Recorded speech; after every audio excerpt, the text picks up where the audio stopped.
오늘은 두 번째 강의입니다. 피케티의 자본가 이데올로기. 자, 오늘 제가 책을 가지고 나왔습니다. 이 책입니다. 피케티의 자본가 이데올로기 한글 번역본이고요. 2020년 5월 달에 번역이 됐고요. 이 책이 여기 보시는 것처럼 벽돌 책입니다. 이제 잘 때 대기로 쓰기 참 좋은 것처럼 보이는데, 그런 점에서 제가 추천드리는 거는 이 책을 한꺼번에 이 책을 다 읽는 것보다는, 왜냐하면 이게 1300페이지인데요. 각 주가 200페이지인데 그것 빼면은 1100페이지입니다. 이거 매일매일 몇 시간씩 읽어도 아마 한 달 정도 걸릴 수도 있으니까 이거를 한꺼번에 다 더군다나 앞에서부터 읽는 거를 저는 추천드리지 않고요. 제가 이제 오늘 강의하는 것처럼 제가 오늘 강의하는 게 3부거든요. 3부가 이 책의 절반 정도부터 시작하는데, 이 3부가 바로 20세기 얘기니까 바로 우리가 살아가고 있는 얘기, 물론 21세기는 하지만은 21세기를 살아가고 있긴 하지만은 20세기에 관한 얘기고, 그리고 그게 바로 이제 오늘날까지 다 연결되는 얘기입니다.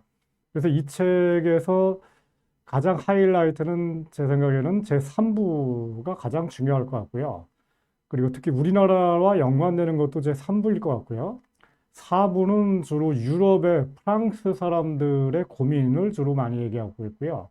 그런 점에서 우리와 연관되는 부분이 한 절반 정도 되지만은, 한 절반 정도 얘기는 또 우리랑 또 약간 무관할 수도 있는 그런 얘기를 하고 있고요. 그리고 이 책의 제 1부는 그 서론이고, 2부는 뭐 노예제 사회, 그 다음에 식민지, 뭐 18세기, 19세기 뭐 이런 얘기들인데, 그 2부는 그 제 3부에 나오는 얘기를 이해하기 위해서 참고사항 정도로 봐도 되지 않을까 생각이 들고, 그런 점에서 다시 한번 말씀드리겠지만은 이 책의 가장 중요한 부분, 특히 우리나라랑 연관돼서 가장 중요한 부분은 역시 제 3부, 오늘부터 강의가 시작되는 제 3부가 아닐까 생각을 합니다. 제 3부는 그 4개 장으로 구성되어 있는데요. 그 중에서 제가 보기에 가장 중요한 장이 제 10장과 11장입니다. 10장이 소유자 사회의 위기, 그러니까 19세기에 이제 본격화된 자본주의 시장 경제가 이 19세기 말 그리고 20세기 초반에 이제 위기에 처하게 되고요. 그게 세계대전이 일어나고 대공황이 터지고 러시아에서 혁명이 일어나고 식민지들이 다 해방되면서 식민체제가 무너지고 이러는 얘기들이 10장이고요. 11장은 그 2차 대전 이후에 일종의 우리가 알고 있는 그 선진국, 그 인권이 있고 보통생활권이 있고 복지가 있고 노동권이 있는 뭔가 아메리칸 드림 아니면 유러피안 드림, 이런 세상이 이제 만들어지는 과정을 묘사하고 있는데, 그게 이제 미완의 평등, 뭔가 평등한 세상이 만들어지긴 했는데 미완이었다라는 겁니다. 그리고 12장은 이 소련 공산주의가 망한 이후에 이 러시아와 이 중국에 대한 얘기들이고요. 13장은 하이퍼 자본주의. 그러니까 오늘날 특히 2008년도 세계금융위기가 터지기 전에 그 미국 자본주의와 같은 극단적 자본주의에 관한 얘기고, 그런 과정에서 그거에 대한 반발로 뭔가 이 복고적 그 이 공동체주의, 그게 이제 가령 뭐 미국에서 그 기독교 근본주의, 그리고 트럼프, 유럽에서 네오나치, 이런 것들이 일종의 의거주의 내지는 복고주의적인 모습인데, 그게 바로 이 지나치게 자본의 원리, 자본주의 원리가 나타나는 것에 대해서 거기다 이제 반발로 나타나는 측면으로 얘기를 하고 있습니다. 자, 지금부터 그럼 20세기의 거대한 전환을 시작을 하겠습니다. 자, 20세기의 거대한 전환이 바로 이런 모습입니다. 1900년부터 2015년까지의 그 소득 분배에 대한 이 그래프인데요. 그 한 나라에 가장 잘 사는 사람들 10%, 우리나라의 경우로 치면 우리나라 인구가 5천만 명이니까 그 중에 10%면은 500만 명이죠. 500만 명이 얼마나 많은 그 이 몫을 가져가는지에 관한 얘기인데, 여기는 이제 우리나라는 없고 미국, 유럽, 일본입니다. 하늘색이 미국이고 초록색이 유럽이고 빨간색이 일본인데요. 여기 보시면은 이 20세기 초반, 그러니까 1900년부터 1930년 내지 40년까지만 하더라도 그래프가 위에 있죠. 이게 뭐냐면은 그 나라에서 가장 잘 사는 10%가 그냥 가져가는 몫이 굉장히 많았다는 겁니다. 그런데 1940년대부터 1980년대까지는 그게 굉장히 많이 줄죠. 그게 미국, 유럽, 일본 다 마찬가지입니다. 그러다가 1980년대부터 다시 급격하게 이 부자들이 가져가는 몫이 늘어나죠. 그래서 2010년 정도가 되면은 그 100년 전이었던 1900년보다도 미국의 경우에는 더 많은 몫을 부자들이 가져갑니다. 이게 이제 바로 거대한 전환이 20세기 100년에 걸쳐 가지고 두 번에 걸쳐 일어났다는 겁니다. 첫 번째 거대한 전환은 1930년을 전후한 시기에 일어난 거고요. 그때 부자들이 가져가는 그 몫이 급격하게 떨어진 거고요. 그리고 그 시기가 한 40년 정도 지속되다가 1980년대부터 다시 역전돼 가지고 거대한 전환이 또 한 번 일어나죠. 부자들의 몫이 또 한 번 급격하게 늘어나는 시기. 이게 지난 시기고, 이게 이제 우리가 알고 있는 신자유주의 내지는 시장주의가 지배하는 시기입니다. 자, 이런 흐름이 크게 봐서는 가장 극단적으로 나타나는 나라는 바로 미국이죠. 미국이란 나라도 마찬가지로 1900년부터 1930년대까지만 하더라도 부자들이 가져가는 몫이 한 40%에서 45% 정도였어요. 그 얘기 뭐냐면은 가장 잘 사는 10%가 40%를 가져간다는 얘기는 뭐냐면은 일반 국민들 평균 소득의 4배를 가져가고 있다는 겁니다. 그러다가 이제 1920년대, 30년대에는 4.5배를 가져갔다는 얘기고요. 그러다가 1940년경이 되면은 그게 37% 정도로 급격하게 떨어집니다. 불과 한 10년 만에. 그리고 1950년이 되면은 그게 33% 정도까지 떨어지고요. 그런 모습이 미국의 경우에 1970년대까지 지속됩니다. 그러다가 1980년대에 급격하게 다시 올라가죠. 38% 정도까지 올라가고요. 그런 그 상승세가 1990년대, 2000년대, 그리고 2010년, 그리고 15년까지 계속됩니다. 그런데 그런 똑같은 모습이 사실은 일본도 상당히 비슷하죠. 일본도 1900년부터 1930년대까지만 하더라도 이 부유층이 가져가는 몫이 일반 국민들 평균에 비해서 이 45%니까 이제 4.5배죠. 4.5배 내지는 4.7배 정도였다가 1930년대를 기점으로 해서 급격하게 낮아집니다. 1940년대에는 한 34% 정도까지 떨어지고요. 1950년대, 60년대에는 미국에 비해서 더 낮아집니다.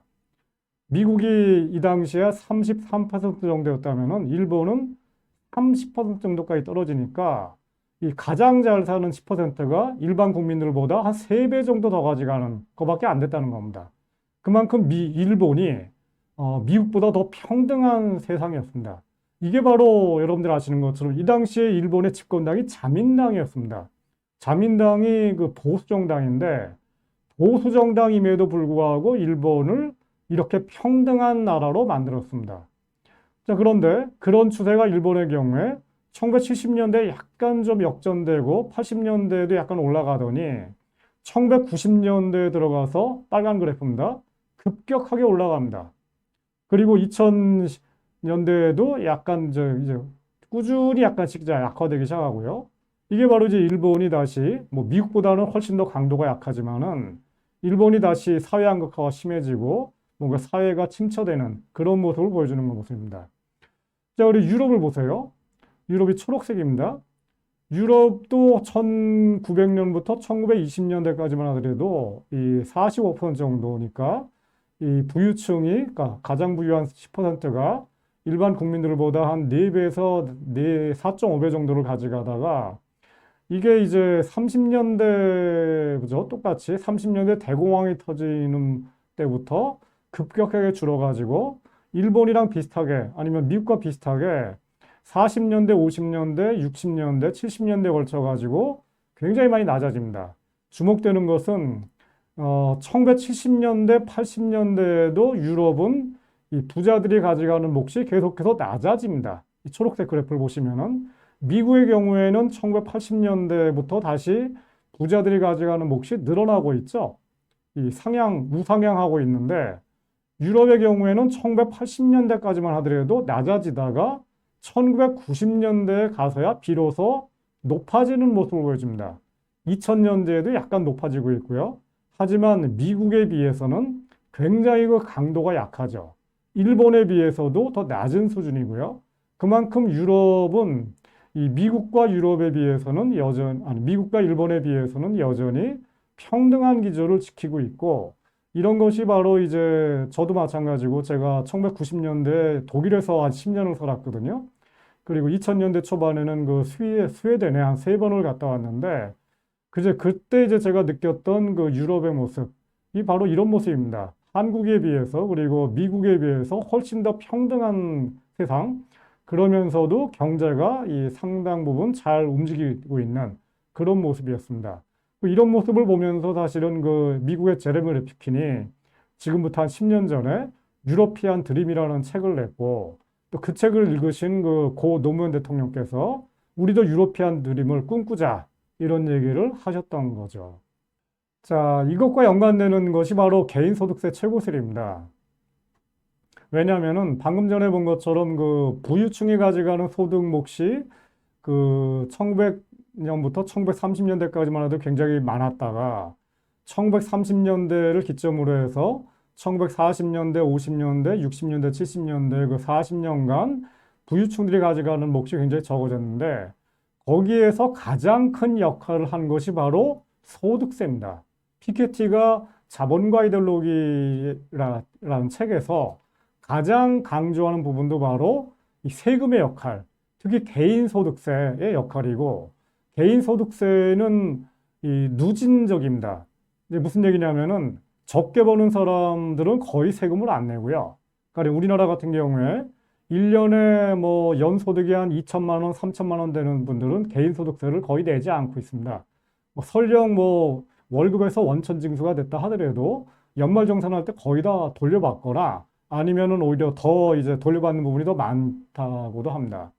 거기에 비해서 연봉이 한 1억 되는 사람들, 아니면 뭐 2억 되는 사람들, 이런 사람들은 이 연봉 3천만 원 되는 사람보다도 세금을 많이 내고, 특히나 연봉이 1억이 넘어가게 되거나 아니면 연봉이 2억 정도가 되게 되면은 이 누진세 세율이 가장 높게 돼가지고 이 최고 세율을 적용받게 되는데, 여기 나와 있는 책이 피케티 책의 51쪽에 나와 있는 거고요. 이게 뭐냐면 이제 개인소득세 최고 세율이 얼마나 이제 변했는지에 관한 얘기입니다. 이제 여기서 이 곤색이라나요? 이제 푸른색이 미국입니다. 먼저 미국을 중심으로 말씀드리겠습니다. 미국이란 나라가 여기 보시는 것처럼 1900년부터 1913년경까지 개인소득세 최고세율이 0입니다. 0. 왜 그랬을까요? 미국이란 나라에 개인소득세라는 세금 제도가 아예 없었다는 겁니다. 아시겠죠? 그만큼 개인소득세라는 것은 사실은 19세기 내내 없었던 제도라고 해도 과언이 아닙니다. 여기 보시면은 그 개인소득세가 1900년경에 존재해서 아주 미미한 그 세율을 적용했던 나라가 일본으로 나오는데요. 그 경우에도 세율이 불과 7% 정도니까 가장 부자들에게 저렇게 낮은 세율을 매겼는데, 그 얘기는 대부분의 사람들은 개인소득세라는 거를 모르고 살아도 이제 상관이 없었다는 겁니다. 자, 그랬는데, 그럼 미국 중심으로 다시 얘기를 하자면은, 그런데 미국이란 나라가 1913년경에 개인소득세를 적용해가지고 그 세금이 언제 가장 높아지죠? 1917년경입니다. 무려 78% 정도까지 개인소득세 세율이 높아집니다. 그러니까 말하자면 이 당시에 가장 미국의 부유한 사람들이 바로 록펠러 가문, 그 다음에 이 여러 가지 이제 카네기 가문이라든가 이런 사람들이 있는데요. 이 사람들은 그 당시에 굉장히 높은 세금을 이제 냈다는 건데, 왜 그랬을까요? 그리고 미국이 왜 저세금을 도입했을까요? 다름 아니라 전쟁입니다. 1차 세계대전입니다. 미국만이 아니라 똑같은데 영국이 빨간 그래프입니다.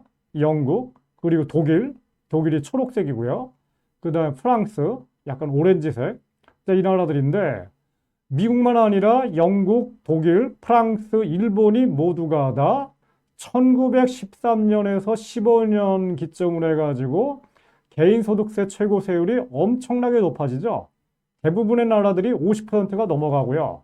가장 높아졌던 나라가 미국입니다.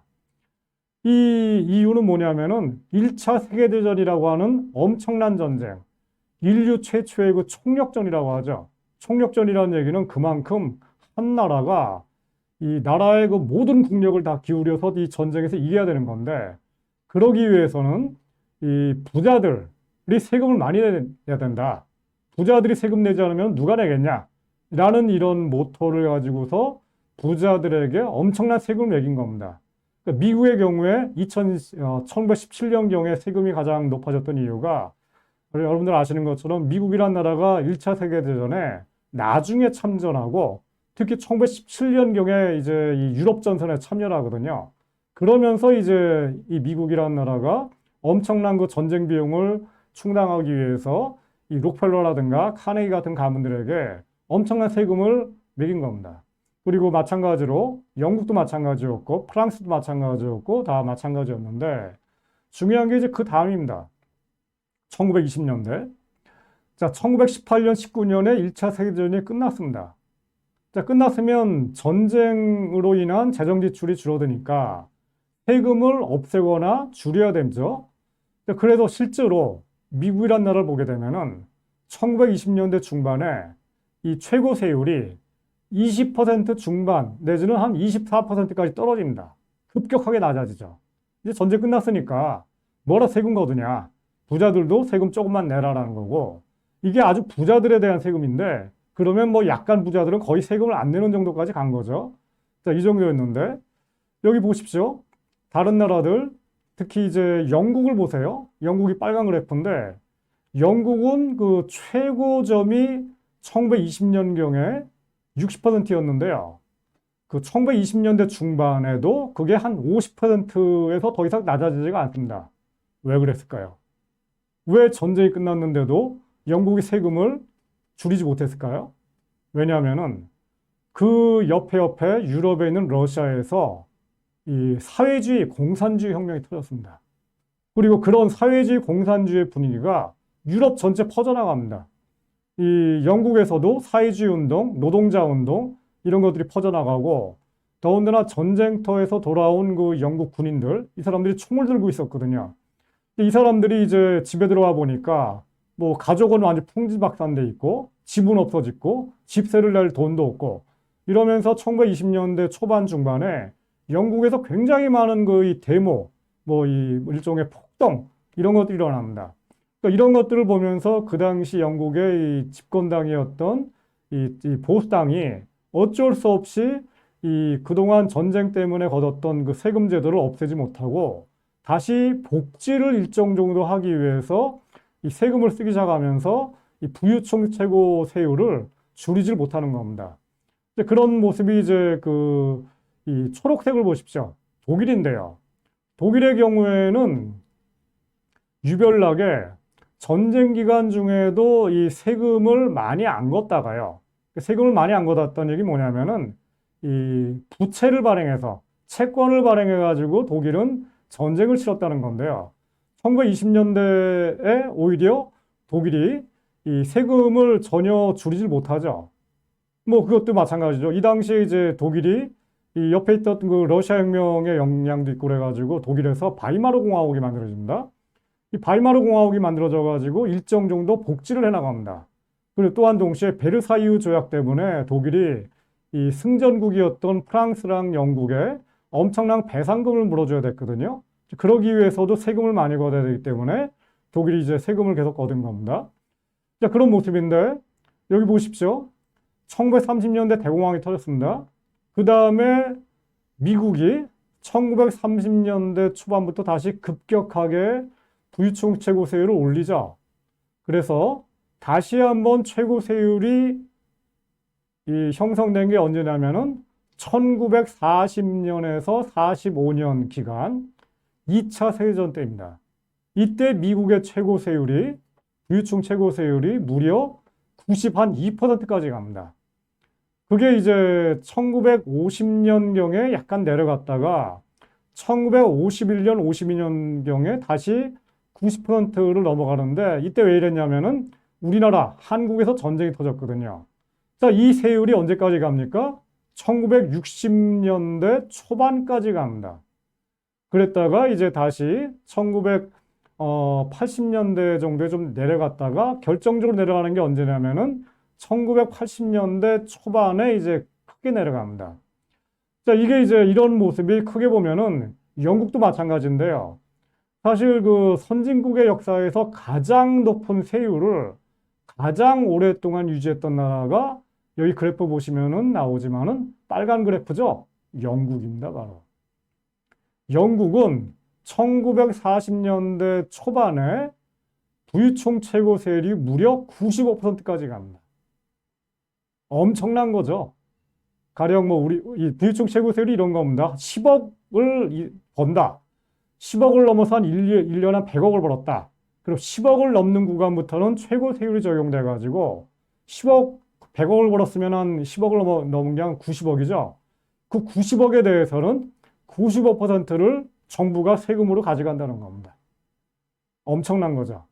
자, 이런 세율이 1940년부터 1950년대 초반까지 유지되다가 약간 떨어지는 게 50년대 중반부터 떨어지지만 그게 60년대 떨어진 세율이 얼마입니까?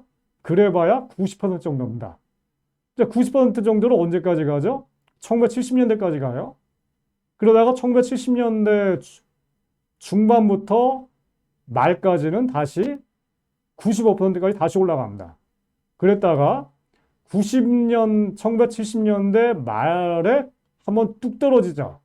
그랬다가 1980년대는 또 한번 뚝 떨어지죠. 그리고 1980년대 중후반에 가면은 무려 40%까지 절반 이하로 뚝 떨어집니다. 자, 이거를 누가 이렇게 떨어뜨렸을까요? 바로 마가렛 대처 수상입니다. 영국 보수당이 이 부유층 세금을 엄청나게 거의 뭐 절반 이하로 떨어뜨렸고요. 이게 바로 이제 이른바 시장주의 내지는 신자유주의 내지는 신보수주의 혁명이라고 얘기하는 현상입니다. 그리고 그와 거의 비슷한 시기에 미국을 한번 다시 보세요. 미국이 바로 이제 이 곤색인데요. 이 곤색 그래프를 보시면은 미국의 경우에 1970년대까지만 하더라도 미국의 최고 세율이 한 7% 정도였거든요. 그랬다가 1980년대 초반에 한번 뚝 떨어지죠. 계단처럼. 그리고 1980년대 중반에 또 한번 뚝 떨어집니다. 이게 누가 이런 그 엄청난 이 변혁을 이뤄냈냐면은 1980년대 초반에 레이건 대통령, 그리고 1980년대 후반에는 아버지 부시 대통령. 이 사람들이 바로 영국과 비슷하게 부유층 세금을 엄청나게 깎아주는 이른바 부자 감세를 한 겁니다. 자, 이거를 일으킨 사람들이 바로 이 레이건과 부시이고요. 그리고 다른 나라들, 그러니까 독일이라든가 프랑스라든가 이런 나라들에서도 영국과 미국처럼 아주 드라마틱하진 않지만은, 왜냐하면은 여기 보시면은 참 재밌는 현상인데, 여기 독일을 한번 보세요. 독일이라는 나라가 1940년대 중반부터 1950년대 초반까지만 하더라도 부유층 최고 세율이 미국에 비해서는 낮았지만 어쨌든 사상 최고까지 올라갔는데 1960년대의 세율을 보세요. 50%가 조금 넘습니다. 1960년대, 70년대도 마찬가지고요. 근데 여러분들 아시는 것처럼 독일은 저 당시에도 이미 미국이나 영국에 비해서 더 나은 복지국가였거든요. 복지국가였는데도 불구하고 부유층 최고 세율은 오히려 더 낮네요. 왜 그랬을까요? 왜냐하면 그 이유 중에 하나가 미국은 세금을 부자들한테 많이 걷어가지고 그 중에 한 절반 정도는 복지를 했지만은 절반 정도는 전쟁을 한 겁니다. 베트남 전쟁했죠. 한국 전쟁했죠. 그 다음에 전쟁 끝난 다음에도 그 소련과의 그 핵무기 개발 경쟁을 했죠. 이런 그 전쟁 비용에 굉장히 많은 비용을 쓴 겁니다. 그리고 프랑스도 사실은 뭐 일정 정도 비슷한 거죠. 여기 보시는 것처럼 오렌지가 바로 이 프랑스인데 프랑스는 그 모습이 이 미국과 독일의 중간 정도 세율을 유지합니다. 그럼에도 불구하고 프랑스가 저 당시도 마찬가지였고 오늘도 마찬가지고 이 미국에 비해서는 훨씬 더 나은 복지국가거든요. 근데 이런 점에서 이제 여기서 얻을 수 있는 교훈 중에 하나가 반드시 부유층 최고세율을 극단적으로 높인다고 해가지고 복지국가가 나타나는 건 아니다. 물론 하지만 부유층 이 증세라는 게 중요하긴 하다. 뭐 이런 얘기를 할 수 있고요. 어쨌든 이런 거랑 연관돼 가지고 이 피케티가 책에서 얘기하는 건데 아무튼 이 가장 중요한 전환점이 1980년대인데 1980년대를 기점으로 해서 미국과 영국이라는 나라가 주로 이 부유층 감세를 급격하게 진행을 했고요. 그리고 다른 나라들, 가령 독일이라든가 프랑스라든가 일본 같은 경우에는 그 흐름을 10년 늦게 1990년대부터 좀 이 일정 정도, 물론 미국과 영국보다는 좀 덜 드라마틱하지만은 그런 그 변화 추이를 해나가는 그런 모습을 보이고 있고 이것이 이제 전 세계적으로 진행된 일종의 또 하나의 대전환, 이 일종의 신자유주의 내지는 신보수주의 대전환이라고 얘기를 합니다. 우리나라에서도 이런 그 대전환이 일정 정도 이 목격이 됩니다. 이게 이 개인소득세 최고세율이 우리나라에서 어떻게 변했는지에 관한 건데요. 여기 화면에 그 맨 위에 있는 빨간 그래프를 보십시오. 1960년대, 그 다음에 68년, 그리고 70년, 75년, 89년, 91년인데요. 우리나라의 그 부유층, 그러니까 가장 잘 사는 사람들에게 얼마 정도의 그 세금을 내겠느냐.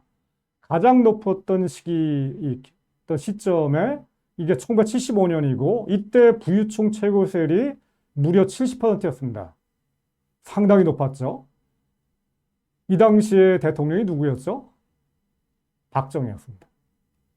많은 사람들이 이제 박정희는 뭐 친부유층, 친재벌이었다 얘기를 하는데, 여기서 재벌이라는 것을 이 대기업 내지는 뭐 삼성그룹 같은 이런 기업 집단으로 얘기하지 않고 그냥 부유층, 개인 소득세, 개인에 대한 얘기를 하자면은 가장 그 부유층에 대해서 적대적이었던 정권은 오히려 박정희였다고 해도 과언이 아닙니다. 자, 여기 보십시오. 이 세율만 딱 보게 되면은. 자, 그런데 여기 2012년을 보세요. 2012년에 최고 세율이 38%까지 떨어집니다.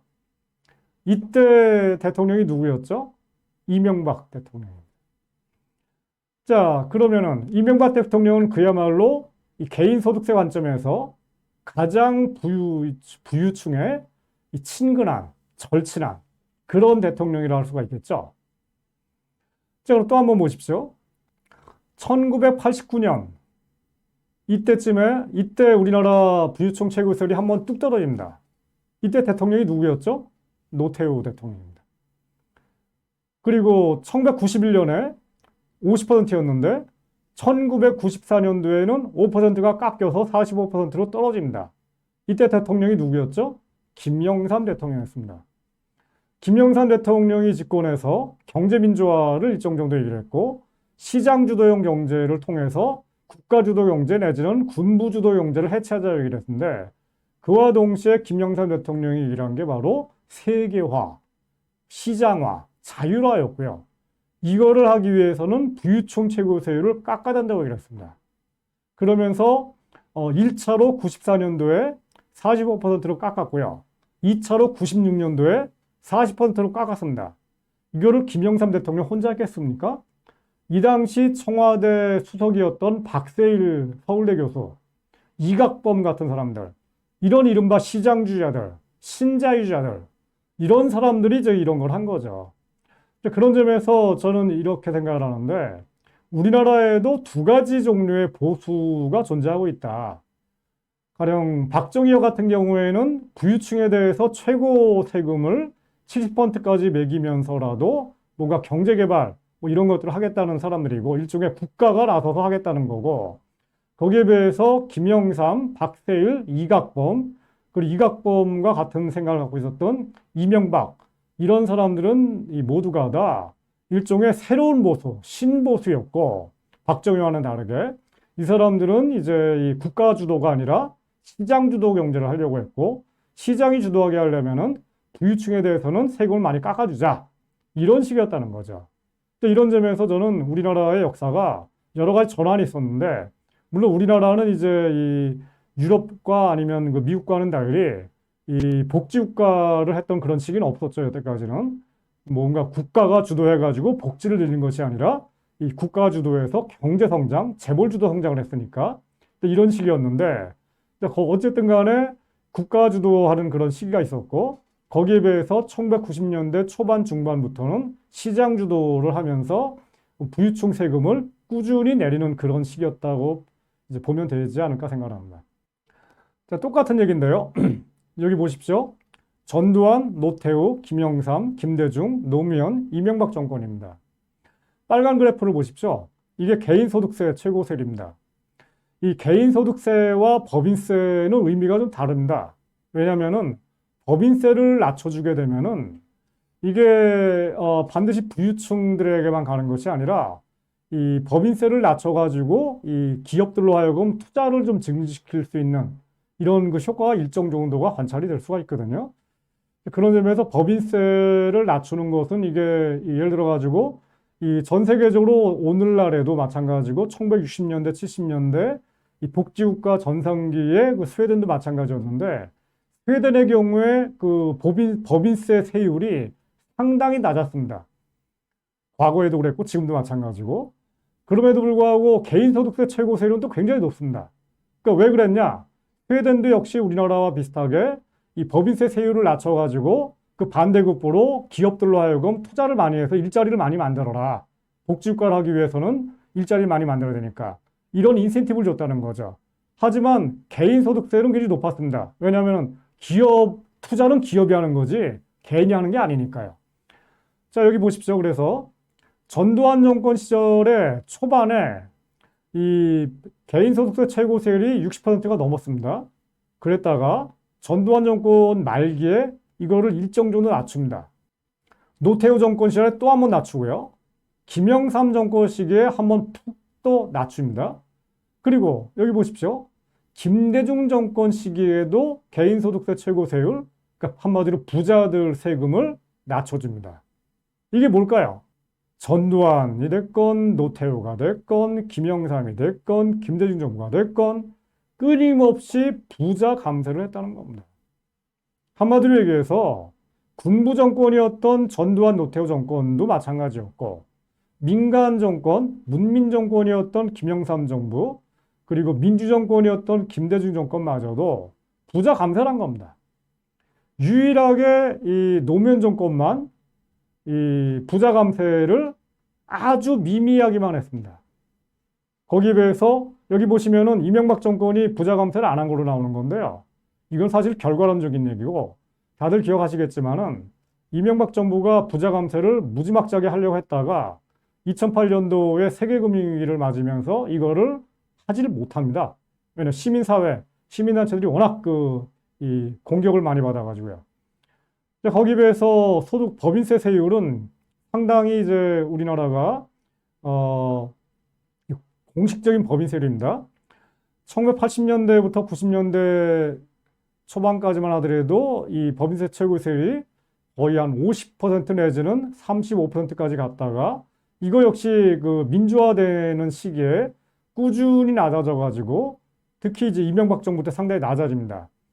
자, 이게 바로 이제 오늘날 우리가 보는 현상과 연관되는데 이게 바로 윤석열 정부가 이제 다시 한번 그 부자 감세 여기에 두 가지가 있는데 하나는 그 법인세를 감세하고 또 하나는 그 부자들 개인소득세 감세를 하려고 하는 그런 모습이죠. 자, 이제 여기까지 얘기를 했는데 오늘 벌써 한 30분 정도 이야기를 했는데 오늘은 여기까지 얘기를 하고요. 그 다음번 얘기는 이 다음번 강의 3강에서 한번 얘기를 하는 걸로 하겠습니다.